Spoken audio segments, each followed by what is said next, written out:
It is not your age, it is not stress. Even though these are risk factors for elevation of blood pressure, it is actually about what you eat. Stay tuned as I will be telling you the number one cause of high blood pressure in this video. High blood pressure or hypertension is common worldwide. I'm sure you would like to know what is the number one cause of high blood pressure, otherwise known as hypertension, which is often called the silent killer. That plate of food may be raising your blood pressure quietly and dangerously. Stay with me because I will be showing you what to avoid and what you should be eating instead. The number one cause of high blood pressure is an unhealthy diet, high in salt, low in vegetables, and low in fruits. Yes, if you guessed that, you are right. If your diet is also filled with processed foods, you are at risk of high blood pressure. So let me break it down for you. Too much salt actually increases the water retention in your blood vessels, and this is what is responsible for elevation of your blood pressure. So let's talk about processed foods. Foods like seasonings, all kind of seasonings, you know what I'm talking about, noodles and all the condiments, all those packaged soups and foods. These contain a lot of salt.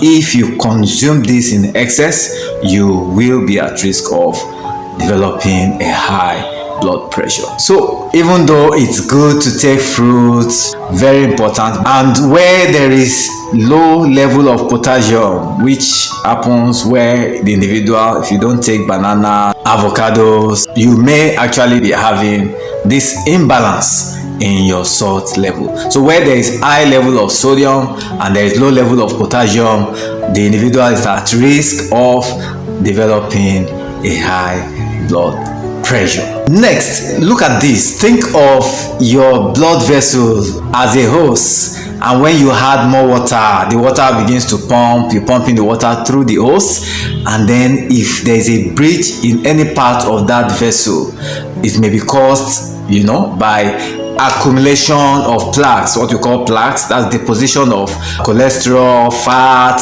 debris, different substances coming together. When these are plastered to the wall of the blood vessel, different materials putting pressure on the walls of the hose, the hose is likely to give way at a point in some specific areas. So what happens is that in the blood vessels, these damages occur from the pressure exerted over the walls on the arteries. If it is the artery that supplies blood to the heart, the person can have blocked arteries, which may lead also to developing of a heart attack. Next, let's talk about stroke. When an individual develops stroke in this part of the walls, some people will say, "Oh, why yeni?"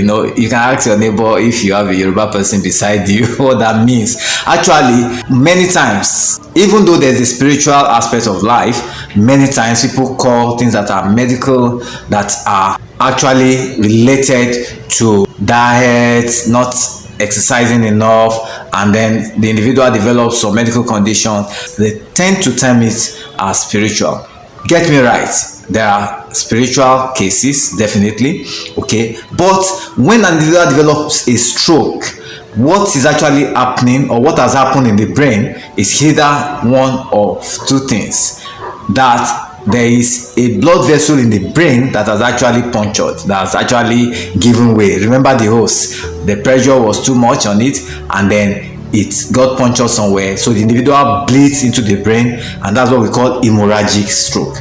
All right, if a right side of the individual's brain is affected, then the left side of the body is affected. That is more of anatomy if you want me to explain that, but you don't need that. Okay, now let me talk about the other type of stroke. Talking about the other type of stroke, that's the thromboembolic stroke. That's where a blood vessel supplying the part of the brain is actually blocked.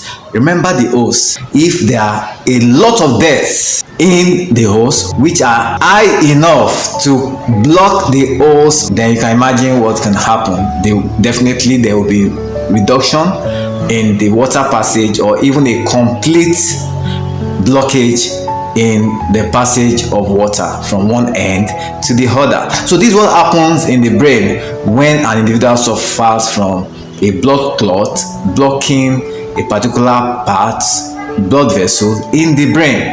That is when the individual is said to have a thromboembolic stroke.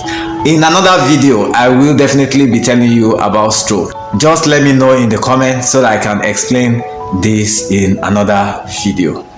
Thank you. Now let's talk about kidney failure. Hypertension can lead to kidney failure. How? It's about the same principle. Actually, when the blood pressure is high significantly, it puts pressure on the vessels supplying different parts of the body, different organs, including the kidneys. So where there is either an increased flow or a reduction in the flow of blood to the kidneys may begin to fail. So sometimes it can be an acute failure. Most often it is a chronic renal failure. That's what people call chronic kidney failure. All right, so such an individual is already suffering from complications of hypertension. I have not forgotten that I promised to tell you what you can be eating instead of the processed foods, instead of fried foods, instead of those highly concentrated and salty foods. You know what I'm talking about. Occasionally you may want to indulge in this, but if you live a life consistently on this kind of diet and you have a positive family history of hypertension, then you are putting yourself at risk of developing high blood pressure. Now, I've not forgotten that I promised to let you know what you can be eating instead. So what can you eat? Here are the things that can help to lower your blood pressure naturally. Okay, more potassium rich foods. Remember, banana is very rich in potassium. Beans, leafy greens. Choose whole foods over packed foods. Your fresh local chicken is actually preferable to the frozen chicken. Okay, of course you need to cut back on added salts. You know what I'm talking about, table salt. Some people are even in the habit of adding salt to food that already had salt added while cooking. Maggies, all those condiments you know about. Kindly stop them. I beg you, please stop them. Thank you. Another point is this: you need to be moving. God created us to be moving beings, so you need to engage in exercises. Physical activity is very important when it comes to lowering of blood pressure or control of hypertension. So what do? What is recommended is at least a moderate intensity exercise, 30 minutes of brisk walking every day, preferably at least 5 times in a week.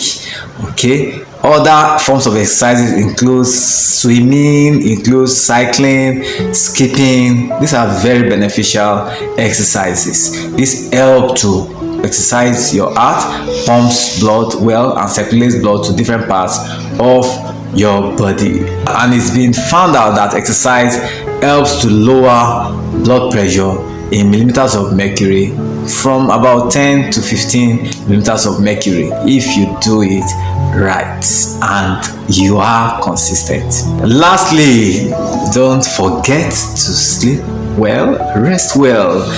Be in the habit of taking your well-deserved rest. You know what I'm talking about, especially if you live in Lagos, Nigeria, or a very busy city anywhere, any part of the world. And if your nature of your work is demanding, so you need to find time to rest and then learn to manage stress. So don't wait for symptoms. Do what is right, do what is good and healthy for your body. And if you have any observation about your health, if you have had elevated blood pressure, or if you have currently even observed that, not just in yourself, if you observe that in another, a relative, a friend, the best thing to do is to have them present to the hospital for a proper checkup and proper recommendations by a doctor. So you can do something about your blood pressure today. Thank you for watching. I will see you in the next video. But by the way, before you move to the next video, kindly do well to give this video a thumbs up. Remember to drop a comment and let me know what you think about these things that I've shared with you. And of course, you can do well to share this video with a friend, with a family member. I'm sure your community will find this very informative. Thank you for watching. Watch out for next video, and if you are going to get to see the next video, you need to subscribe and click on the notifications, all notifications, so that you can be notified when I upload a new video. Thank you for watching. Bye for now. Bye.